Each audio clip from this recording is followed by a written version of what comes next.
com os dois ligados, pode ir abaixo, mas eu passo a Carol para co-anfitriã. Pera, que aí a reunião nunca cai. Pronto. Deixa eu ver se já estamos aqui ao vivo no Facebook. Sim, já estamos.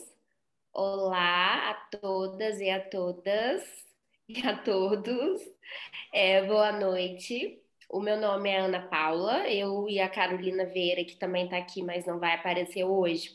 Somos a Plataforma Geni, que é um coletivo de mulheres imigrantes aqui em Portugal, para quem não conhece. Vou apresentar só um pouquinho do nosso trabalho, né? Que nós temos aqui algumas frentes de atuação. Uma delas é o direito das mulheres imigrantes, a outra é a igualdade de oportunidades, falando do cenário da imigração, onde a gente sabe que é desigual para imigrantes e para as pessoas nacionais, e também justiça social, para questões das desigualdades, e aí a gente coloca na caixinha vários tipos de desigualdades que se intercruzam: racismo, a desigualdade de gênero, a LGBTfobia, o capacitismo, todo tipo de desigualdade. Então, nós temos esse objetivo e uma das nossas iniciativas é essa roda de conversa, o Femigeni, que é uma roda de conversa feminista, que o objetivo é trazer mulheres para falar sobre temas feministas e para falar numa perspectiva de gênero. Então, a gente sempre tenta trazer aqui pessoas para poder falar sobre assuntos que são relevantes, e hoje o tema é mulheres na política. Nós temos duas convidadas e vai ser muito legal porque, pessoalmente, essas duas convidadas têm uma carga pessoal muito bacana para mim. Uma é do meu estado e a outra é da cidade onde eu fiz faculdade lá do Brasil. Então, a Camila Valadão, ela é assistente social e mestre doutoranda em política social pela UFS. E ela vai começar hoje a se apresentar e nós vamos aqui bater um papo. Queria deixar claro para vocês que, para quem nunca participou, é uma roda de conversa aberta. As convidadas vão falar, mas depois é aberta para todo mundo que está participando falar, colocar suas impressões, compartilhar coisas, se sintam à vontade e livres para fazer isso, tá bem? É só, como a gente está fazendo online, se inscrever aqui pelo chat para podermos organizar as falas. Mas eu já me calo e passo para Camila. Muito obrigada. Muito obrigada. Eu que agradeço a plataforma Geni, primeiro por existir. Já parabenizar vocês pela iniciativa de construção, com muitos desafios que nós vivemos nesse momento contemporâneo. Parabenizar por essa forma de debate, compartilhando experiências, trocando saberes. E falar de mulheres na política é um desafio para a realidade brasileira. Eu não sei como é que está a realidade de Portugal, mas aqui no Brasil nós temos muitos desafios. Eu imagino que essa é uma realidade enfrentada por nós em várias partes do mundo, né? Eu sou assistente social de formação, como já me apresentaram. Estou tentando concluir o doutorado em política social, porque nós entendemos o quão fundamental é a gente se capacitar, ainda mais em um país onde a gente tem um histórico de subrepresentação de mulheres em vários espaços. Estou vereadora aqui na cidade de Vitória, que é onde eu resido. A cidade de Vitória é uma ilha, não sei se todo mundo que está aqui conhece, é uma ilha que fica no estado do Espírito Santo, é a capital. É uma capital pequena, se comparada com outras capitais do Brasil, mas que concentra enormes desigualdades em vários aspectos da vida. Para vocês terem ideia, eu sou a primeira mulher negra a ser eleita vereadora, assumidamente negra, que reivindica essa identidade, a ser eleita vereadora aqui na minha cidade, aqui na cidade de Vitória. Além de ter um histórico enorme de subrepresentação de mulheres e da população negra. Então, fazer um debate como esse é fundamental, né? Primeiro, para a gente desnaturalizar essas desigualdades históricas, do ponto de vista das relações de gênero, do ponto de vista das relações raciais, porque a nossa subrepresentação nesses espaços políticos tem a ver com essas desigualdades. Segundo, Espaços como esse fortalecem a nossa identificação coletiva, identificando desafios, identificando parceiros para as nossas lutas dentro e fora do Brasil. E terceiro, espaços assim contribuem para a gente ampliar as nossas vozes diante desse cenário de ataque brutal e violento aos nossos direitos. E aí me refiro especificamente na realidade brasileira, onde tentam o tempo todo nos silenciar e controlar as nossas vidas e os nossos corpos. Então, iniciativas como essa são fundamentais nesse momento que a gente vive. Então, quero deixar aqui o meu agradecimento para participar dessa conversa.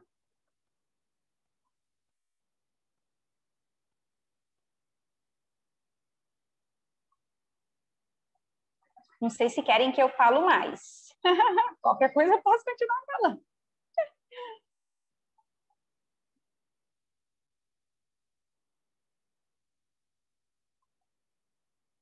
Oi, oi.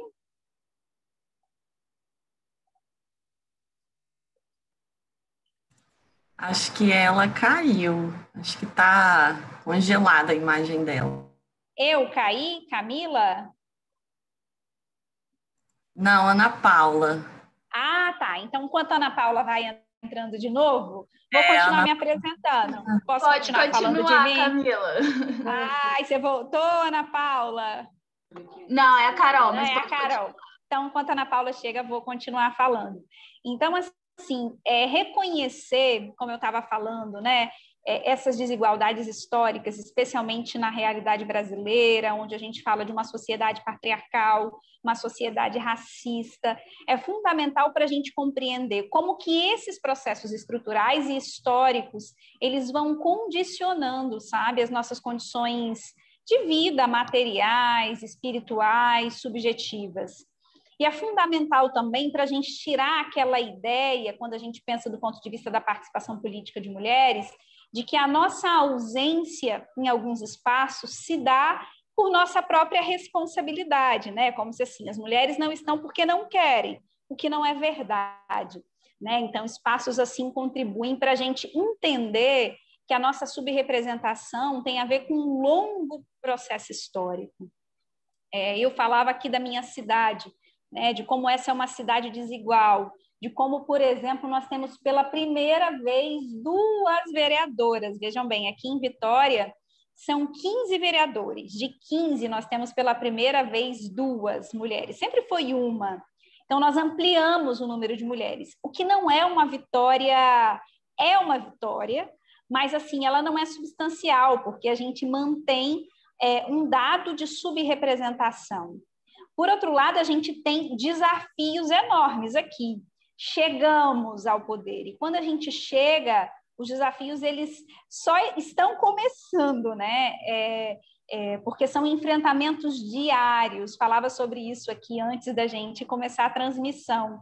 São desafios diários para ter a nossa voz reconhecida, para ter a nossa opinião valorizada, para não sermos desqualificadas.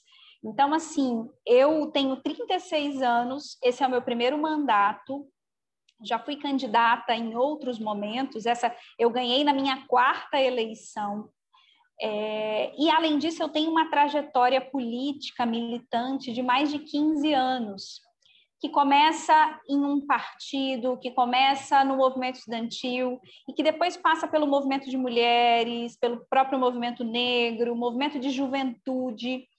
Então, falar dessa trajetória é fundamental porque muitas vezes tentam silenciar, sabe? Tentam associar a ideia de que a mulher está no espaço político ou porque foi colocada por um homem ou porque tem um padrinho, está sendo apadrinhada por algum pai, enfim, ou algum outro político tradicional, né? Ou porque é esposa de alguém. Então, essa é a associação que fazem o tempo todo com a nossa participação política. Acho que a Ana Paula voltou, estava aqui falando mais. Ana Paula, já que você caiu... Mas podem falar, eu disse para vocês, né? A internet aqui de casa não é das melhores. E se eu fico no telemóvel, e se eu fico aqui no computador, não vai. Ainda mais nesse horário que nós estamos aqui, já é 7 horas, né? É um horário de pico. Mas foi bom porque a Jamile já chegou. Jamile tá por aí, nos ouve? Sim, estou aqui, estou ouvindo. Nós não tivemos.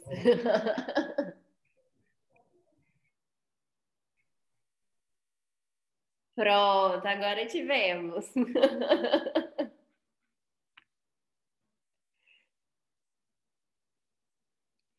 Pronto. A Camila estava se apresentando, mas eu vou aqui voltar um pouquinho para agradecer novamente, né, a presença de vocês duas na conversa de hoje, que eu acho que vai ser muito bacana. Eu acho que vai ser muito interessante, porque como eu estava falando com a Camila antes de começar a reunião, a Camila é da minha cidade, ela é minha conterrânea, e a Jamile é da cidade onde eu morei 5 anos da minha vida fazendo faculdade, fomos colegas de faculdade. Então, aqui, sobretudo, além do tema que é de super relevância, também tem uma questão de histórias que se entrecruzaram aqui. E outra questão que eu sou da ciência política, né? Eu sou formada em ciências sociais, mas o meu mestrado, doutoramento, foi na ciência política. Então, Jamile, se apresente, por favor. Bom, vocês estão me ouvindo direitinho, gente? Eu tive muitas intercorrências aqui com a internet, porque eu saí de uma reunião correndo e vim para o gabinete. E eu achei que estava tudo pronto, mas acabou que eu cheguei aqui e a internet não estava bem conectada, então eu peço desculpas pelo atraso. Mas eu sou a Jamila, eu sou aqui de Viçosa, interior de Minas Gerais. Estou vereadora, né, pelo PT aqui de Viçosa e sou pedagoga, terminei mestrado na educação e sou mãe da Alice também. E além disso, né, além disso tudo, a Ana Paula ajudou, inclusive, viu a Alice nascer aqui em Viçosa, participou disso tudo, né? Pois é muito, muito bacana mesmo essa conversa, sobretudo por isso. Mas voltando para os temas que nós estávamos falando, cenário do Brasil, Jamile, para você que chegou agora e a Camila já falou um pouquinho sobre isso. Como é que você vê hoje o cenário do Brasil e a atuação das mulheres na política? Porque, por exemplo, nós tivemos, são níveis diferentes, né, de governo, nós tivemos agora aqui em Portugal eleições presidenciais. E tinham algumas mulheres que concorreram, né, à presidência, e uma específica foi muito atacada, inclusive pela forma de estar, né? Ela foi atacada, por exemplo, por um candidato da extrema-direita.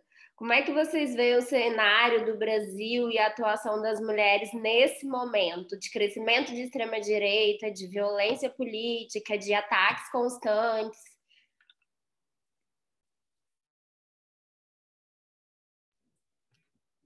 Olha, eu vejo como um desafio gigantesco, assim. Antes foi a primeira vez que eu fui candidata, né? Então é o meu primeiro mandato.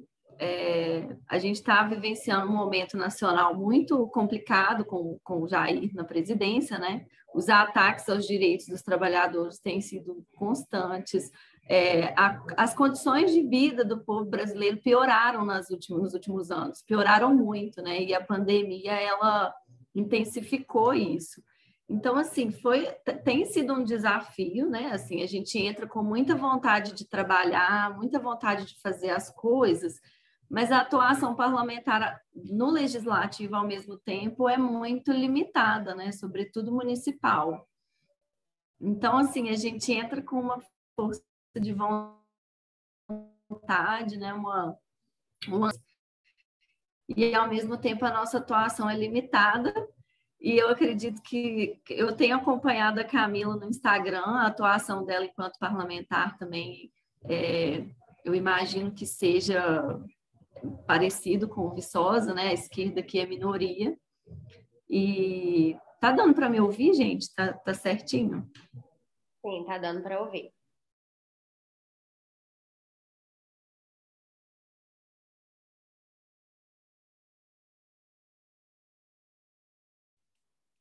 Agora travou.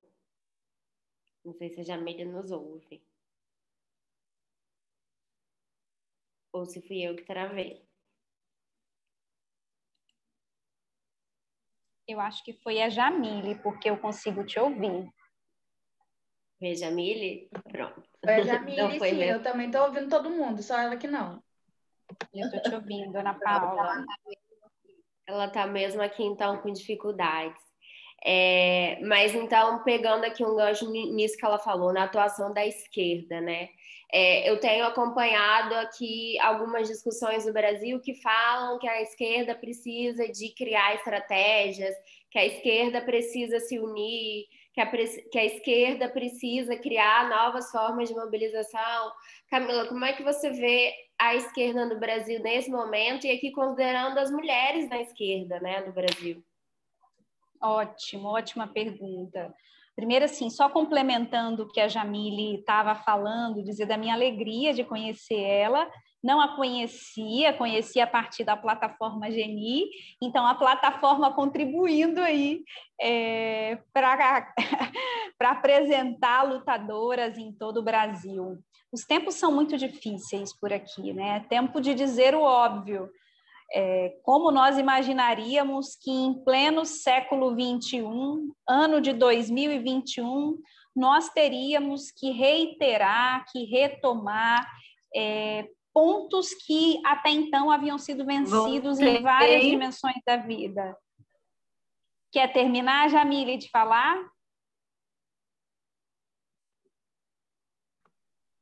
Jamile, talvez por conta da conexão seja melhor você ficar sem vídeo mesmo. Não, Camila, pode continuar.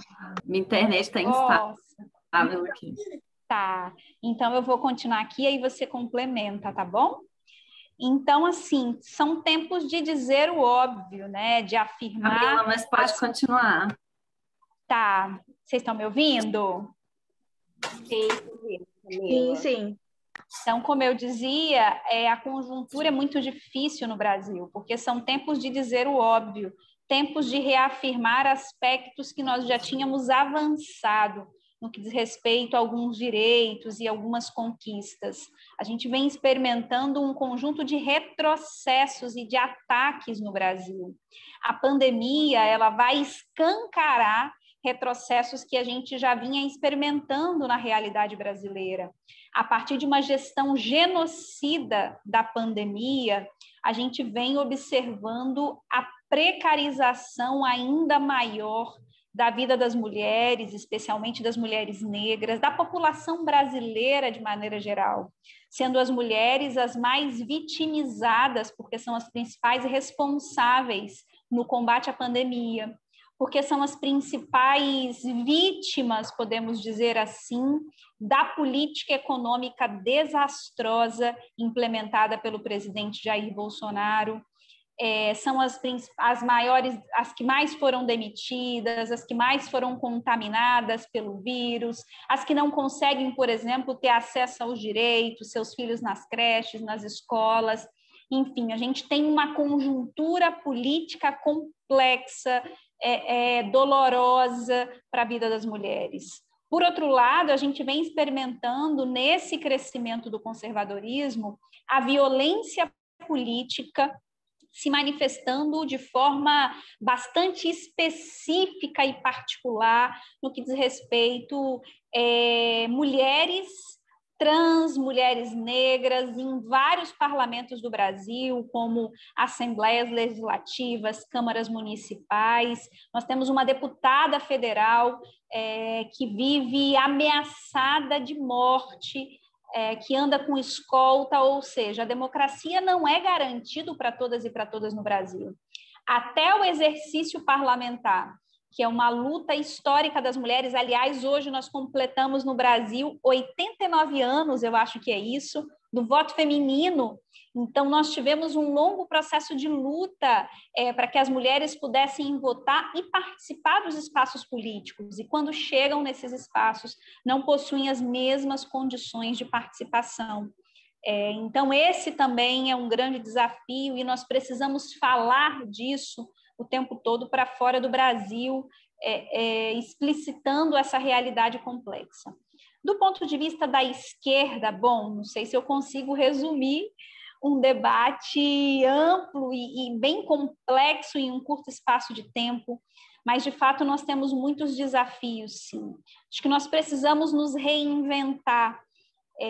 Eu tenho pensado muito sobre isso, sabe? Precisamos nos reinventar do ponto de vista das nossas estratégias de luta, de ocupação dos espaços. Precisamos fazer um balanço muito crítico da trajetória da esquerda no nosso país, aprendendo com os erros. E é só a gente aprendendo com os nossos equívocos é que a gente consegue apresentar alternativas para a população, alternativas que signifiquem mudanças profundas nas condições de vida, sabe, do povo brasileiro. Então, eu acho que a esquerda tem um desafio muito grande no país, que é fazer uma análise dos seus erros, se apresentar como uma alternativa possível e necessária para a população brasileira, buscar unidade naquilo que é central, e está muito nítido nesse momento que nós vivemos aqui, que é fundamental organizarmos a luta. Não será possível derrotar Jair Bolsonaro, que para nós representa um projeto genocida, apenas por acordos dentro da institucionalidade ou por diálogos dentro do Congresso Nacional Brasileiro. Esse projeto genocida tem que ser derrotado nas ruas, portanto, com unidade dos setores de esquerda, com unidade dos lutadores e lutadoras. É óbvio que o momento é complexo porque estamos em uma pandemia, mas é necessário, respeitando as medidas de distanciamento, todas as medidas de cuidado, é necessário construirmos luta política nesse país. Meninas e meninos, homens e mulheres, eu vou ler um comentário aqui da Simone, que ela diz assim: estamos com problemas, as mulheres estão com uma sobrecarga em suas casas, filhos, aulas online, algumas trabalhando em casa sem conseguir dar conta. O emocional das mulheres está em frangalhos. Talvez quem pudesse comentar essa questão era a Jamile, né, que também fez a campanha dela muito em cima, né, da conciliação da vida profissional e familiar, e trazendo também essa questão da maternidade, do maternar, das mulheres mães na política, né? Jamile, quer falar um pouco sobre isso?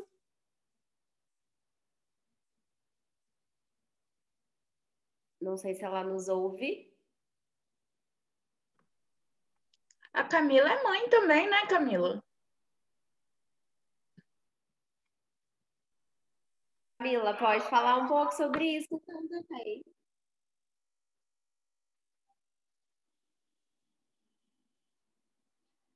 Nós não te ouvimos, Camila. Tá com o microfone desligado. Sou mãe do Francisco, que é uma criança de 2 anos. A maternidade é uma nova dimensão na minha vida, uma dimensão política, que eu me deparo com ela a partir do momento que eu virei mãe, né? Óbvio que eu sempre tive muita sensibilidade com os inúmeros desafios das mães, principalmente na política. Mas quando você se depara como mãe, recai um conjunto de aspectos, como você mesmo pergunta, né? Assim, um conjunto de desafios a mais em uma sociedade patriarcal, onde o cuidado, a reprodução é uma tarefa exclusiva das mulheres, e tudo isso é agravado nesse momento da pandemia. Momento da pandemia esse que fragiliza possíveis redes de apoio. No Brasil, foi feita uma escolha pelo fechamento de escolas e creches, o que colocou as mulheres em uma situação ainda mais difícil, com uma sobrecarga ainda maior. Já é a sobrecarga da limpeza excessiva que esse momento exige. Já é a sobrecarga com os cuidados de distanciamento, de uso de máscara, enfim, de higienização. A necessidade do cuidado com os idosos, tudo isso que historicamente são atribuições das mulheres. E ainda mais com filhos, né? Essa coisa do cuidado das crianças, as mães tendo que desenvolver atividades, mães e familiares, mas no geral essa tarefa recai sobre as mulheres, desenvolver também atividades pedagógicas. Então a escolha no Brasil foi, desde o princípio, pelo fechamento de escolas e creches e abertura de comércio e outros espaços de interação. E como que isso nos coloca em uma situação que beira um enlouquecimento, de fato, né? Assim, a sobrecarga tem provocado um conjunto de aspectos que nós ainda não estamos conseguindo mensurar, mas o cenário é que a gente tenha um agravamento das doenças e dos transtornos mentais no próximo período, como uma das consequências da pandemia, né? Em virtude dessas condições que a gente está falando, essas relações que são históricas, que nesse momento são ainda mais acirradas pela conjuntura que a pandemia exige, além de muitas mulheres que perderam familiares, né?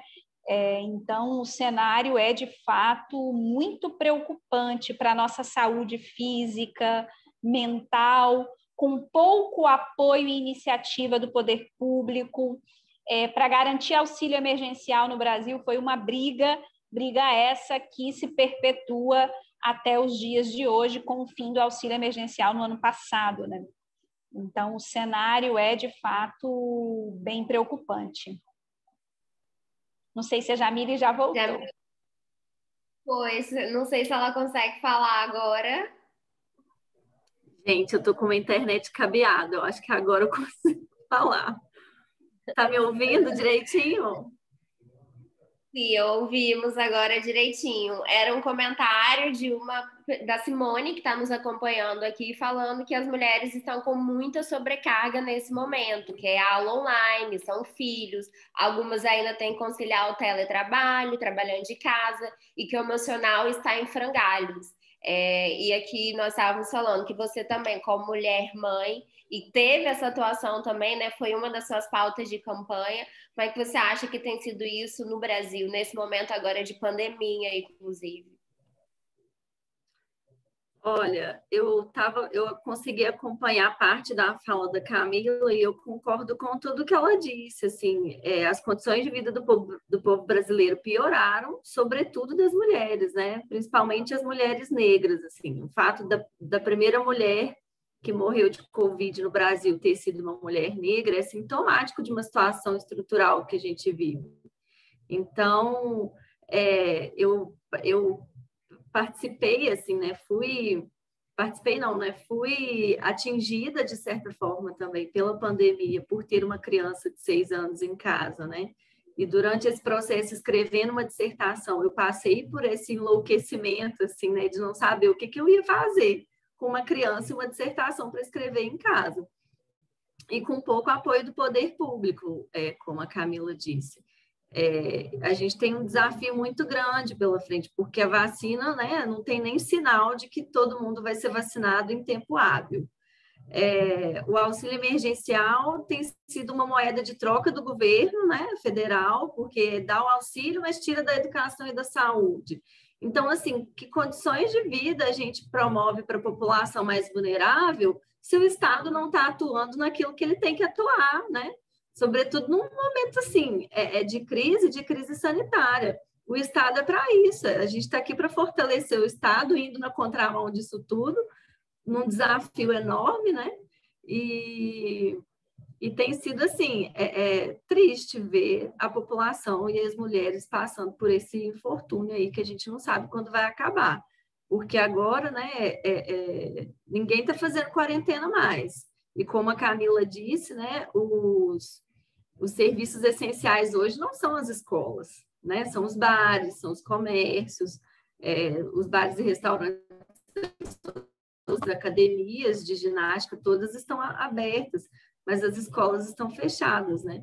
E as escolas particulares têm promovido rearranjos aí durante a quarentena para promover as aulas online, o que já começa aí gerando mais desigualdade ainda educacional, porque as crianças do município aqui de Viçosa, né, e de muitas escolas públicas do país não estão tendo aula.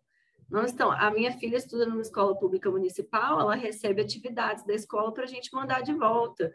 Então, os pais que acabam tendo que fazer as atividades em casa. Mas e quem trabalha, quem não sabe, né? Qual o suporte que a escola está dando? Então, isso vai gerar outros tipos de desigualdade muito mais aprofundadas. Eu acho que quando isso acabar, né? Se acabar, a gente vai ter que uns destroços para juntar muito grande. E aí eu vou até retomar uma fala da Camila que ela falou sobre a esquerda se organizar, né, da gente começar a montar outras estratégias, porque o que a gente viu, o que aconteceu não funcionou, né? Mudanças estruturais no Brasil não aconteceram, houve reformas muito importantes para a vida da população mais pobre, né? Houve muitas políticas públicas necessárias para a vida da população mais vulnerável, mas não houveram mudanças estruturais, tanto que isso se perdeu em pouco tempo. Então, a gente precisa mesmo aí de estratégias mais calculadas, talvez, de se organizar, de trabalhar mais em coletivo, para a gente poder juntar esses destroços e poder promover mudanças mais aprofundadas, mais estruturais e mais a longo prazo. Então, assim, tem sido um desafio e tanto. Estou rindo de nervoso, inclusive. Eu concordo muito com essa questão que a Jamile falou agora e com a que a Camila falou anteriormente, né, da esquerda se mobilizar e das pessoas também, dos movimentos reivindicarem coisas, né? Porque o que a gente viu no Brasil, os avançares nas questões sociais, né, mais para a igualdade, mais para a integração, mais mesmo para a ruptura com sistemas que eram totalmente desiguais, foram através do governo de esquerdas, né? Isso é inegável. Inclusive, o Partido dos Trabalhadores, que é o partido da Jamile, tem um papel muito relevante nisso. O PSOL também tem um papel muito relevante nisso, até porque é um partido de base, ambos são partidos de base, todo partido começa assim, né, na base. Mas aqui também é uma questão que, se não fosse os movimentos reivindicando essas políticas, se não fosse a população, por isso que a Camila fala das pessoas irem para a rua, porque não se consegue derrubar o governo Bolsonaro de uma forma meramente institucional, até porque a gente sabe que acontecem outros acordos ali entre as instituições, existe um jogo de política, existe um jogo de poder, também é muito importante, porque esses direitos que foram adquiridos, eles não estão garantidos atualmente, né? A gente está vendo muita coisa sendo questionada. E se a gente não luta, e se a gente não fala, muita coisa a gente pode perder, assim, do nada, né? E é simples assim. E institucionalmente não é fácil combater essas desigualdades no Brasil. Isso é um ponto que eu concordo muito com as duas, mas além disso, eu queria abordar uma outra questão, que é até do ponto de vista do trabalho de vocês, que são duas mulheres jovens na política. Como é que vocês veem? A Camila aqui tem uma questão que é uma mulher jovem negra na política. Como é que vocês veem a questão da representatividade? Eu acredito muito numa questão que a Lélia Gonzalez traz muito, que é uma representatividade substantiva e de valores, né? A gente não quer mulher na política só pelo fato de ser mulher. A gente quer a mulher comprometida com valores feministas. Como é que vocês veem essa atuação hoje aí no Brasil, sendo mulheres jovens ocupando espaços locais? Camila, pode começar, talvez. Posso. Ótima questão, porque assim, se a gente vai considerar os dados de participação política de mulheres no Brasil, são dados alarmantes, né? O Brasil, se a gente pega os índices, está entre os países aí com menor taxas de participação de mulheres. Eu estava vendo um dado que diz o seguinte: o Brasil ocupa a posição 155 de 193 países do mundo em participação política de mulheres no parlamento. Se consideramos a participação de mulheres negras, esse dado é ainda mais desesperador, né? Porque nós temos ainda menos mulheres negras. E se consideramos a perspectiva de quem são as mulheres eleitas, quais são suas trajetórias, quais são suas bandeiras e pautas, aí o negócio dá vontade de chorar, né, Jamile? Porque, assim, de fato, não basta ser mulher, né? Porque há mulheres, inclusive, que chegam nesses espaços e acabam fazendo eco com as bandeiras dos conservadores, com a bandeira do patriarcado, e não defendem políticas que de fato respondam às necessidades da nossa vida, sabe? Que garantem a autonomia sobre a nossa vida, sobre o nosso corpo. Então, esse é um tema muito importante de dizer, como a Lélia muito bem disse, não basta ser mulher, né? Quem são essas mulheres? Qual a perspectiva dessas mulheres? E a gente falou muito sobre isso durante o período da eleição.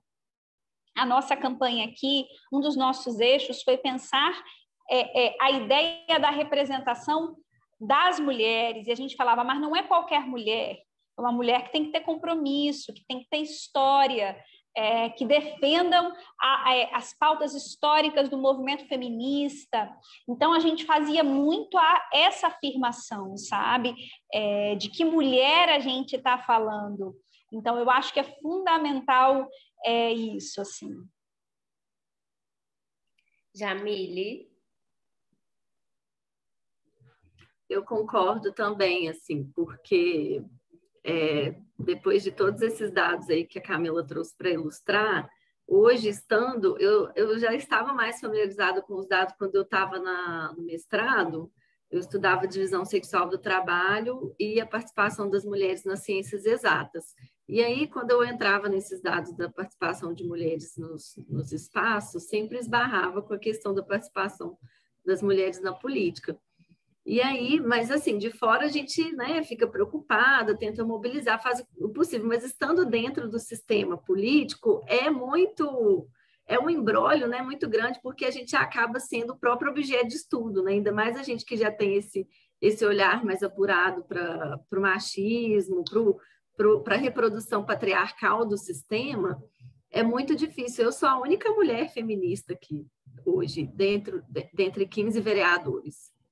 Então, assim, ainda me colocar em determinadas situações, me fazer ouvir, sabe? Me fazer com que o que eu diga é importante. Assim, eu tenho que ter tido uma postura meio firme, às vezes, sabe? Aí as pessoas acham que eu sou grossa, aí as pessoas acham que eu estou exagerando, que não é isso que eu entendi errado, que eu interpretei errado, né? As pessoas se sentem no direito de vir me dizer o que eu tenho que falar, como eu tenho que me portar, né? O que eu tenho que fazer. Tem gente que acha que eu tenho... Enfim, são muitas situações assim, que a gente, quando vai tá dentro do sistema, vê. E assim, é muito triste, às vezes, você tá com mulheres ao seu lado que não levantam as mesmas bandeiras, né? Assim, que você tem, às vezes, que ter um jeito diferente de explicar. Assim, você falar a palavra gênero em determinadas situações causa um desconforto. Aí, para não causar o desconforto para você ser ouvida, você usa outras palavras. E aí, usando outras palavras, você não movimenta tanto assim. Então, assim, o que eu tenho descoberto estando dentro do legislativo é que a revolução, a transformação, ela não vai vir do parlamento, infelizmente. Então, assim, eu acho que a gente tem mesmo que organizar a população, organizar as pessoas, organizar o povo. Não a gente, né? Porque a gente também está numa situação passageira. Hoje a gente tem mandato, amanhã a gente pode não ter. Então, assim, é uma situação que é importante. É claro que é muito importante a nossa atuação no legislativo, porque a gente tem ainda o poder de constranger, né? De movimentar, ainda que seja uma coisa micro, a gente ainda tem essa possibilidade, né? Mas a transformação que a gente quer não vai vir de dentro, ela vai vir do povo, ela vai vir das pessoas e ela vai vir das mulheres organizadas, principalmente. Mas, assim, ainda é importante, sabe? Eu acho que a representatividade, ainda que seja a única aqui em Viçosa, né? A Camila tem a colega Carla lá também, não sei como é que está a composição do restante, mas eu acompanho as duas. Eu acho que é importante, né? Porque constrange, porque a gente movimenta algumas coisas, a gente aponta os problemas, ainda que eles falem que não existam, né? Tá ali, a gente vai, enfim, é uns passinhos de formiguinha, mas a transformação mesmo, ela vai vir das pessoas, né? Do povo, e a gente precisa mobilizar isso de alguma forma também. Não somos as únicas, né? Assim, mas temos um papel importante de mobilização e temos um papel importante também de conscientizar o sentido de que é preciso uma representatividade substantiva, né? Não só votar porque é mulher, né? Tem que pensar nessa composição de uma maneira mais aprofundada. Antes de eu ler duas perguntas que tem para vocês duas e falar também para quem está aqui acompanhando pelo Zoom, se quiser pode escrever pelo chat ou se quiser falar pelo microfone também pode falar, é só avisar. É que a Jamile tocou numa questão aqui que é fundamental, que é essa questão das mulheres na política. A gente começou a falar um pouquinho disso no início, né, da questão da violência política de gênero, dos estereótipos, né? A mulher, se ela fala mais firme, porque ela está num espaço de extrema opressão, ela é estereotipada, às vezes, ou como histérica. A gente já viu muito, isso acontece muito, né, na política, histérica. Tá falando demais, é um exagero, eu não era para isso tudo, por que você foi falado? Não precisava, né? A gente vê esses tipos de estereótipos acontecendo. E sempre na tentativa de desvalorizar a causa da mulher, né, que está falando naquele momento. E, por outro lado, existe esse estereótipo da mulher histérica. Existe, depois, pessoas que existem a personificação de masculinidades. Ou seja, a mulher, ao mesmo tempo que ela é histérica, para ela estar ocupando nesse espaço, ela tem que ser dura. Ela tem que ser o quê? Homem, né? Existem tipos de pessoas que requerem que exista e exigem isso e acham que as mulheres, para ocupar esses espaços, elas têm que se masculinizar, elas têm que ser mais duras, elas não podem simplesmente ter a personalidade que elas têm e falar do jeito que elas têm, né? Que eu tô falando de uma forma mais substantiva, tá, gente? Mais subjetiva, desculpa. Não tô falando do ponto de vista geral. Então, dois estereótipos. Um, que é a mulher histérica, e ela tá falando de pautas que são importantes, mas ela tá exagerando. Acontece muito isso com as mulheres que ocupam cargos políticos. Por outro lado, outro grupo de pessoas que, às vezes, querem exigir que as mulheres tenham estereótipos masculinos, né? O que é considerado masculinos, aqui falando de estereótipos, não querendo dizer que tá certo, tá, gente? De ser dura, de ser firme, aquilo de ter que falar alto, ter que gritar, ter que falar mais alto. E aqui é uma sinuca de dois bicos, né? Porque as mulheres, elas acabam sendo mais violentadas ainda, ocupando nesses espaços. Isso sem falar em questões de assédio moral, assédio sexual, né? Até violências psicológicas que as mulheres enfrentam ocupando esses espaços, porque são espaços masculinos. A gente fala de mulheres na política, mas até pouco tempo atrás, nós agora estamos removendo e movendo essas estruturas. Mas a política é um espaço do homem, né?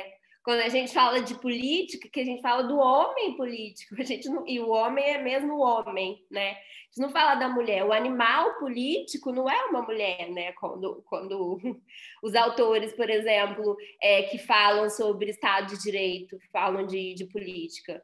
Então, romper com essa estrutura que é tão patriarcal, como já foi falado aqui, é muito difícil, porque ao mesmo tempo que é institucionalizado, né, essas violências, as mulheres também sofrem agressões que são agressões pessoais, e isso, do meu ponto de vista, é uma questão muito difícil de se resolver. E aí depois tem um caso muito, do meu ponto de vista, até mais pessoal, que é o estereótipo das mulheres negras, né, que já tem, fora da política, o estereótipo de ser agressiva. Então, a mulher, quando ela vai para uma esfera pública, se torna uma pessoa política, uma pessoa pública, né, ocupando um cargo político, uma mulher negra, ela já está sofrendo aqui vários outros tipos de violências também pautados em estereótipos que ela já carregava. E aqui é o fato dela ser mulher, que é o fato dela ser negra, e aqui, se a gente colocar outros tipos de interseções, né, no Brasil elegeu muitas representatividades esse ano, mulheres LGBTs, mulheres trans, e fica muito, muito, muito pesado do meu ponto de vista. Já me calo, e aqui a pergunta é com relação à campanha. Se vocês sofreram muito machismo na campanha de vocês. Camila, quer começar? Ei, desculpa. Posso começar assim. Primeiro dizer, Ana Paula, super importante isso que você falou, porque eu acho que o nosso desafio na ocupação dos espaços políticos é exatamente negar essas dicotomias, esses papéis, esses estereótipos atribuídos a nós, né? Assim, ou é masculina, ou é feminina, ou tem que falar baixo, ou tem que vestir assim, ou tem que usar salto, ou tem que falar grosso. Não. Nós estaremos do nosso jeito, na nossa diversidade, e eu acho que afirmar isso é fundamental para negar essas tentativas de controle sobre a nossa atuação, sobre os nossos corpos e vidas. Isso é uma coisa.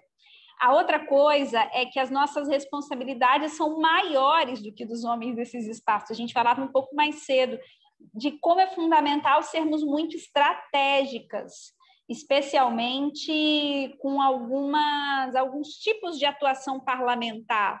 Por exemplo, eu sou muito confrontada aqui e na minha avaliação querem que eu seja a desequilibrada, né, para me enquadrar como louca, como a lá, ó, como é que é sensível, olha lá mulher, ó, como é que mulher é desequilibrada, como é que mulher é louca, isso é uma coisa. Sobre a campanha, como eu disse na minha apresentação, essa não foi a minha campanha, essa foi a minha quarta campanha. Eu fui candidata a governadora do estado em 2014. Na época eu tinha 29 anos, estava completando 30. Nessa primeira eleição, eu confesso que eu senti mais, exatamente por ser um cargo no executivo. Então, as tentativas de desqualificação eram maiores, né? Assim, como se eu não tivesse capacidade para ocupar um cargo de gestão. E vamos combinar que a figura de um bom gestor no Brasil é de um homem branco, à la, sei lá, Dória. Essa é a imagem que se tem de sinônimo de eficiência, de conhecimento, né? E tal. Então, como mulher jovem negra, obviamente, esse processo me deixou muito impactada. Nas eleições seguintes, como eu disputei para o legislativo, como candidata a deputada ou vereadora, acho que até pelas particularidades da campanha proporcional, eu senti um pouco menos, mas é óbvio que a gente sente, né? Assim, a gente sente através, muitas vezes, de cantadas, ou tentativas de desqualificação, ou de ignorar os nossos materiais, os nossos panfletos, enfim. Mas, para além disso, eu não tenho observado muito nos últimos pleitos, não, tá? Mas eu sei de relatos que acontecem, por exemplo, com outras colegas candidatas, né? Então, é um desafio mesmo a campanha política, porque ainda as estruturas patriarcais, o machismo é muito arraigado, né? Então, fazer campanha política de mulheres é sempre um desafio enorme. Obrigada, Camila. A Jamile está com o som parado, ela vai tentar resolver. Enquanto isso, Matheus gostaria de fazer uma pergunta. Força, Matheus, pode ir lá. Olá, boa tarde. Vocês me ouvem? Sim, perfeitamente. Eu sou Matheus Rodrigues, né? Também fiz Ciências Sociais na Universidade Federal de Viçosa. Sou filiado ao Partido dos Trabalhadores e sou estagiário do Bartô, que é o outro vereador eleito pelo PT na cidade de Viçosa, né? O gabinete do lado do gabinete da Jamile. Bom, e durante a minha graduação, né, em Ciências Sociais, eu participei de um projeto de iniciação científica com a professora Daniela Rezende, que estuda gênero nas instituições políticas, né, gênero e partidos políticos. E o tema da pesquisa era sobre os órgãos de mulheres nos partidos políticos brasileiros, né, para tentar avaliar a atuação deles, né, se realmente era efetiva ou se era um efeito, né, de cascata, né, uma cópia, né, de outros órgãos de mulheres. E um dos temas que a gente leu bastante, né, discutiu bastante sobre as cotas, né, para as candidaturas das mulheres nas eleições. E aí, eu sei que vocês já mencionaram um pouco o tema, né? Já explicitaram a posição de vocês, que, né, foi recorrente na fala de todos vocês, né? Inclusive da Ana, que não basta ser mulher, né? Tem que lutar pelas pautas feministas, né? Tem que ter o discurso, né? O posicionamento. Enfim, mas aí eu gostaria de só trazer uns dados, né? Que na última eleição, né? Como vocês devem saber, né? Foi a eleição que mais houveram candidatos, mais houveram deputadas eleitas, né? Foi o percentual de 15%, ainda muito além da representação de mulheres, né, na sociedade, mas já saltou de 10% de 2014 para 15% em 2018. Sendo que o PT foi o partido que elegeu mais mulheres, né, em números absolutos, com 10 deputadas, mas também o PSDB elegeu 10 e o PSL elegeu 9. Então, né, um número bastante alto de mulheres de direita, de centro-direita. Mas, né, saltou, né, de 10% para 15%. Então, eu gostaria de retomar esse assunto, né, se na opinião de vocês, esse crescimento, né, que foi o maior crescimento desde 88, né, realmente, né, ter mulheres conservadoras é menos pior, melhor ou pior do que termos menos mulheres, né, na Câmara, né? Enfim, né, uma deputada que foi eleita pelo PSL também, né, aquela policial que matou uma pessoa na frente de uma escola, enfim, né, são pessoas que muitas conservadoras mesmo, né, tem um discurso conservador, ideológico bastante marcado. Enfim, gostaria de retomar essa questão. E, finalizando, né, parabenizar o trabalho de vocês duas, né, são são experiências muito positivas, né, e fazem parte de uma esperança mesmo, né, para o Brasil em um período de conservadorismo tão grande. É isso. Quer começar, Camila? A Jamile não ouve. A Daniela Rezende foi minha orientadora no projeto Parlamento Jovem Viçosa, que foi meu primeiro contato com a Câmara Municipal de Viçosa. Foi minha primeira plenária. Eu era muito novinha e foi minha professora também, gosto muito da Daniela. E ela faz um trabalho muito importante nesse sentido de pesquisa de estudo de gênero das mulheres na política. Camila, pode começar, depois eu também, se a Jamile não conseguir, eu posso comentar. Certo. Agradecer ao Matheus pela pergunta. Ele traz dados importantes e uma reflexão que eu queria fazer a respeito das cotas, né? A gente vem debatendo esse tema e esse ano nós tivemos uma ampliação do número de candidaturas de mulheres e candidaturas de negros, e essa é uma pauta política histórica, né, para a gente ter essa ampliação de candidaturas, mas que isso signifique também resultado, né? Então, a gente, inclusive, precisa pensar em avanços políticos que garantam não só a participação do ponto de vista do quantitativo na chapa, mas também mecanismos que garantam resultados efetivos, né? Assim, então, nós não queremos apenas mulheres concorrendo, nós queremos que mulheres cheguem efetivamente, o que significa pensar mulheres e negros e negras, né? O que significa pensar recursos, o que significa pensar o financiamento de campanha. Então, acho que a gente ainda tem muitos desafios no nosso país para caminhar nesse sentido. Nós do PSOL temos a primeira bancada paritária na Câmara Federal.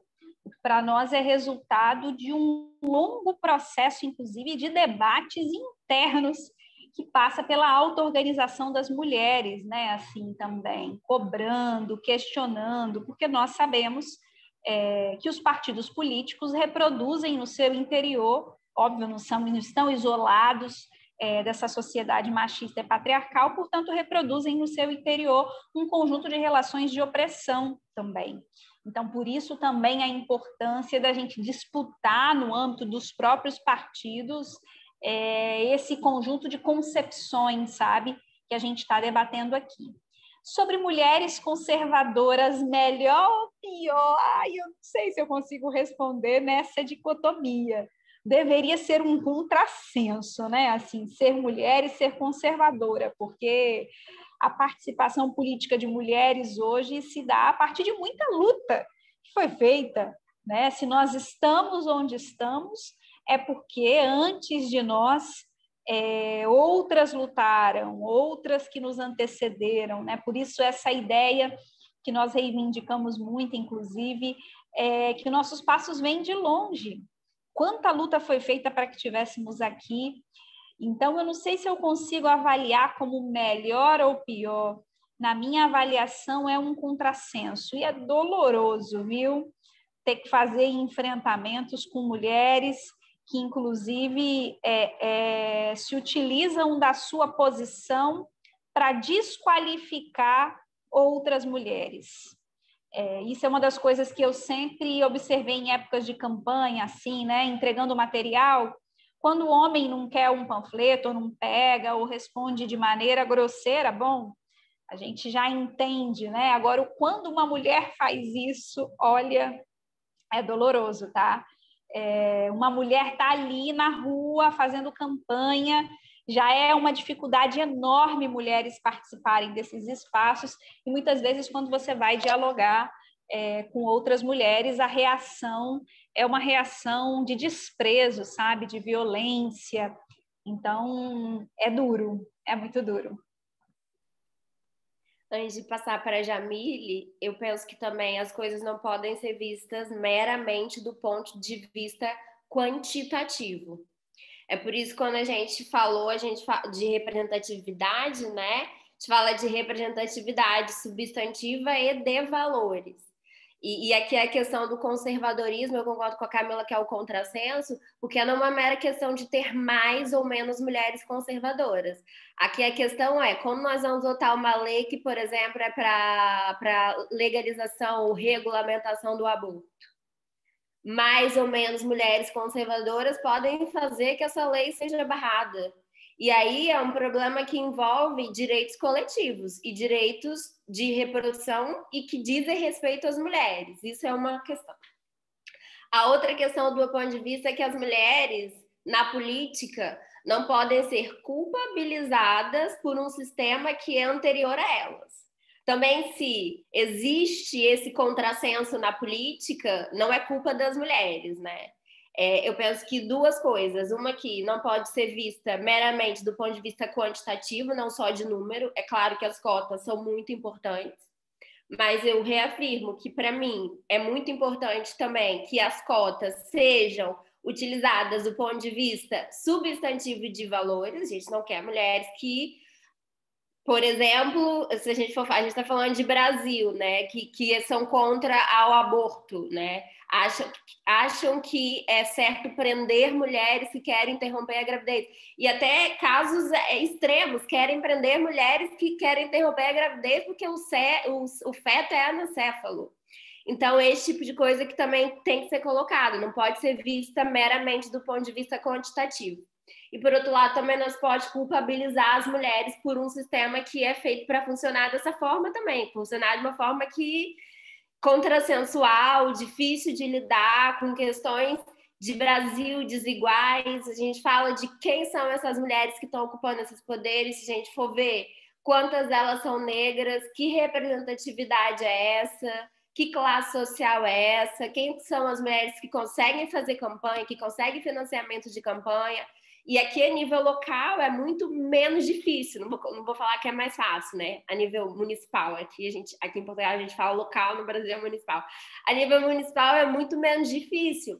Mas a gente for falar de nível nacional ou a nível regional, quem são essas mulheres? Quem consegue financiar a campanha? Quem consegue, de fato, ter uma representatividade substantiva? Mulheres negras, pautas de classes sociais. Quem é que consegue fazer isso? Eu acho que também deve ser encarado dessa forma. Não é simplesmente ter mais mulheres, não é simplesmente ter cotas. Também tem que ter um objetivo para isso. Jamile, quer falar?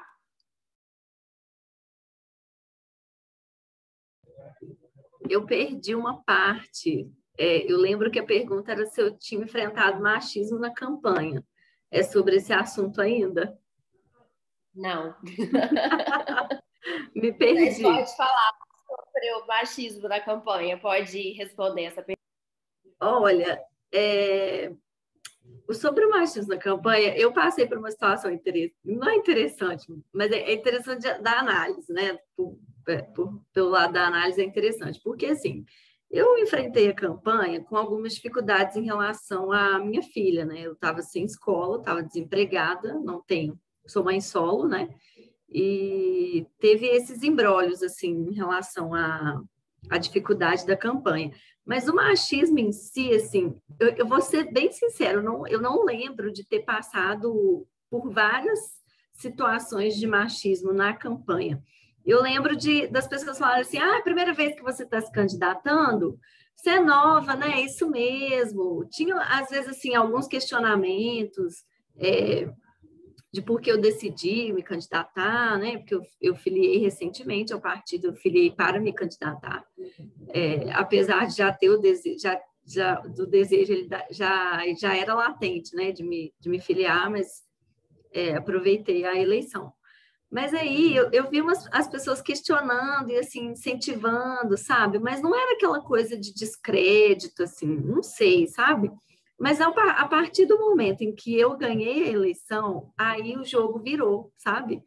Aí eu comecei a ver situações, assim, das pessoas perguntarem como que eu consegui tanto voto, das pessoas perguntarem, começarem a me descredibilizar a minha fala em determinados aspectos, de falar que eu sou inexperiente, de falar que eu sou muito nova, enfim, coisas que eu não via tão explícito na campanha, sabe? Então, assim, na campanha estava ali uma coisa mais de incentivo. Depois que eu fui eleita, eu vi as pessoas questionarem mais, assim, que é um fator curioso, né? Porque na campanha eu estava mais, não sei se é vulnerável a palavra, mas eu senti o machismo mais explícito depois de ser eleita. Então, para mim é um ponto de vista muito curioso, assim, né? Pergunta também. Obrigada, Jamile. Eu não sei se mais alguém quer fazer alguma pergunta, alguma colocação aqui, porque nós já precisamos encerrar, já estamos aqui no avançar, e eu vou ler um comentário enquanto pensem aí se querem ou não fazer pergunta. Mas aqui também a Simone, que está muito participativa e agradeceu muito de nós termos compartilhado lá no Facebook a live. Obrigada, Simone. Ela diz assim, é que mulher da direita extrema conservadora parece que enxerga a outra como uma ameaça. A pauta do aborto deveria ser discutida de maneira respeitosa, sem envolver religião, mas o Brasil ainda respira religiosidade. A mulher no Brasil não tem maturidade suficiente ainda para discutir a saúde da mulher no país. Essa é a opinião dela. Para finalizar, como eu sou analista de políticas públicas, queria finalizar com essa questão, né? Falar de políticas públicas para mulheres, para incentivar as mulheres a participarem da política e participarem dessa forma, né, valorativa, né, substantiva. O que vocês pensam sobre isso? Que tipo de políticas públicas, Jamile, nós poderíamos pensar para incentivar a participação e a representatividade das mulheres na política? Olha, eu sou de uma linha assim que eu penso que as políticas públicas elas amenizam, né? Elas incentivam uma mudança e tudo mais, mas eu acho que o ponto central é uma mudança mais profunda, sabe? Porque, assim, quando a gente vai pensar nas políticas públicas construídas para melhorar a participação das mulheres, muita gente acha que... Aí começa aquele debate, né? Que todos somos iguais, todos somos humanos e merecemos os mesmos direitos. Porque é sempre assim, né? Quando a gente vai falar de cotas, por exemplo, as pessoas começam a duvidar e a descredibilizar dos efeitos da cota, por exemplo. Eu acho que faria sentido as cotas, ao invés de serem nas eleições, serem nas cadeiras dentro do parlamento. Eu acho que faz sentido também, né? Impulsiona também a participação das mulheres. Eu acho que tem que haver também um trabalho dentro das escolas, um trabalho educacional porque, assim, quando a gente pensa, mas as mulheres não querem se candidatar, né? Tem muita gente que fala isso. As mulheres não querem se candidatar. Por que elas não querem se candidatar? Né? A gente, aqui em Viçosa, né, o partido ele dividiu os recursos igualmente para a chapa de vereadores. Então, assim, não houve uma lista prioritária de candidatos que receberam mais recursos. Mas cada candidato, ao seu modo, também foi buscar mais recursos, sabe? Eu fui uma pessoa que fiz vaquinha, busquei recurso à tendência interna do PT, que eu sou filiada também, articulação de esquerda. Então, assim, eu fui buscando outros meios de conseguir recurso. Muitas mulheres não entendem essa dinâmica da busca de recurso, né? Eu acho que tem que existir uma estrutura dentro do partido das mulheres se organizarem também, né? A Secretaria de Mulheres dentro do partido, por exemplo, foi a formação de mulheres candidatas, sabe? Foi um divisor de águas para a minha formação política durante a campanha, mas, para além disso, eu acho que tem que ter aí uma mudança mais estrutural no sistema político, né? Quando a gente pensa, eu lembro de quando eu entrei no partido e as reuniões eram marcadas 6 horas da noite, um momento que eu estava indo fazer janta para minha filha e cuidar, né, dar o banho, aquela coisa da rotina de criança. Não dá para incentivar mulheres a participar na política se você não pensa no horário das reuniões. Se marca reunião meio-dia, se marca reunião 11 horas. Então, isso, para além de ser dentro do partido, tem que pensar para fora. Eu acho que as políticas públicas, elas vão mitigar, mas eu acho que, assim, o problema estrutural ele pode continuar, pode vir um momento crítico e tudo se perder, sabe? Eu acho que foi o que aconteceu, né? O que tem acontecido. A gente tem perdido reformas e políticas importantes, assim, mas que não foram mudadas estruturalmente. Então, assim, eu acho que essa política de cadeiras dentro do parlamento é interessante. Uma política que incentive de modo dentro das escolas educacionais, dentro das instituições de ensino federais, né? Pensar aí na licença maternidade, paternidade, na licença para pós-graduandas, né? Que tem sido uma discussão latente agora, alguns movimentos dentro da universidade têm pensado isso. Eu acho que as políticas elas têm que vir de todos os setores, né, simultaneamente, assim, para haver uma transformação mais significativa. Camila? Irreparável, maravilhosa. Total acordo com a fala da Jamília, assim, acho que ela foi perfeita, precisa. Eu acho que só complementando essa fala que para mim foi brilhante, que assim, né, a gente defende políticas públicas para as mulheres porque nós precisamos garantir condições de vida e dignidade. Esse horizonte das políticas públicas não tem que ser o nosso fim. Para isso que nós precisamos da organização política, que passa por movimentos, por partidos políticos, principalmente, como instrumentos fundamentais nesse processo de transformação política, né? Então, as políticas públicas e sociais, no seu conjunto, considero como um meio, como uma plataforma, uma política de transição para reivindicação de condições dignas de luta para a gente fazer a ponte para um processo de transformação mais radical.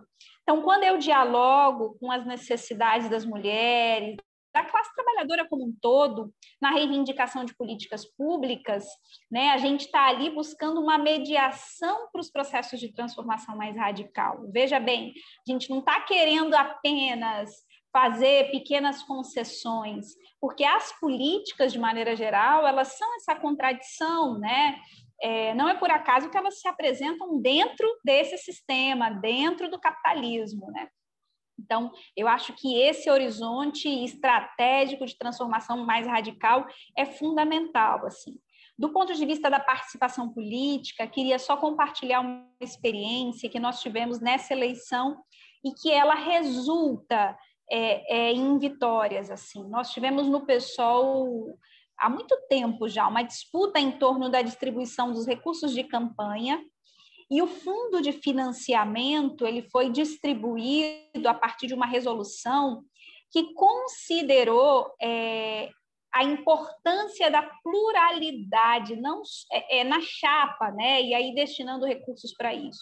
Então, assim, mulheres receberam mais do que homens, negros receberam mais do que brancos, pessoas com deficiência tinham um adicional. É óbvio que você tinha as faixas de prioridades, obviamente, né? Porque você considera reeleição, você considera potencial eleitoral, mas dentro da mesma faixa de prioridade, supomos, dentro da mesma faixa, eu, mulher negra, em um homem branco, por exemplo, eu recebia 80% a mais do que um homem branco, se estivéssemos na mesma faixa de prioridade. Então, acho que essas são estratégias, e se fosse, por exemplo, lésbica, receberia mais, se fosse uma pessoa com deficiência, receberia mais.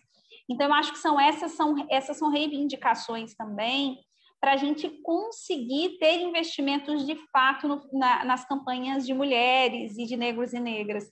Porque, historicamente, você mantém lá a chapa, né, por exemplo, com 30%, mas isso muitas vezes não é revertido em vitória, porque essa campanha não recebe os investimentos necessários.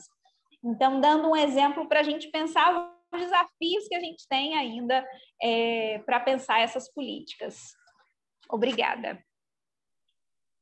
Muito obrigada, Camila e Jamile. Eu acho que essa troca com o Brasil, para nós, é muito bacana, é muito importante, porque nos faz refletir até do ponto de vista da nossa atuação aqui em Portugal, né? Por exemplo, esse ano nós temos eleições autárquicas, que é para as câmaras e para as juntas de freguesias.